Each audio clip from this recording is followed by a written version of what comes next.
Ministério Publiku husu Tribunal aplika Prizaun Efetivu tinan Arguidu DCB nebe falsifika dokumentu veteranus no devolve osan nebe simu husi Governu.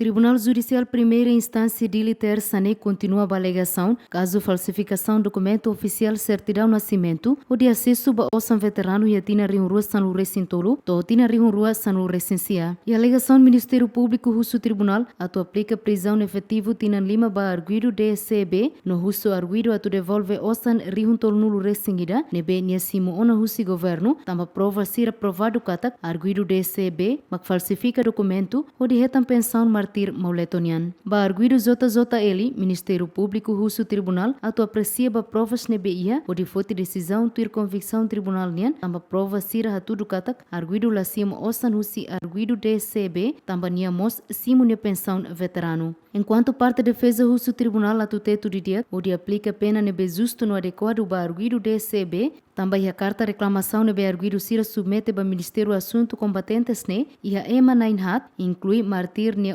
mane o inicial FSC, mas be parte comissão makalo seleção, o de decide arguidu DCB, makhetan direito pensão martir mauletonian. E a acusação do Ministério Publiku cita katak, a foi na arguidu sira submete carta reclamação, Ministério Assunto Combatentes mos, for prazo lorantolo nulo ba família sira tohalo reclamação, mas be lai a reclamação, no Ministério Haruka tu completa documento sira, o de halo pagamento e a tina rihun sanu recintolo, no Governu consegue transfere osan, li rihun sanu recinhat ba reclamante arguidu DCB no mensalmente arguidu simu $100 tolo nulo. Momento neba arguidu será o completo documento hanesen certidão nascimento, no arguidu halo coordenação no arguidu ele, sira na rua falsifika tia nia ama nia nara, calistro Coreia, bafali martir mauleto, objetivo ho dihetan pensão sobrevivência ne, no sira na rua belefahe osan ne. O documento falsificado ne arguidu DCB consegue simu osan liurihun tolo no recengida. Mas betuiram los reclamante ho inicial FS, makhetan atribuição pensão sobrevivência ne,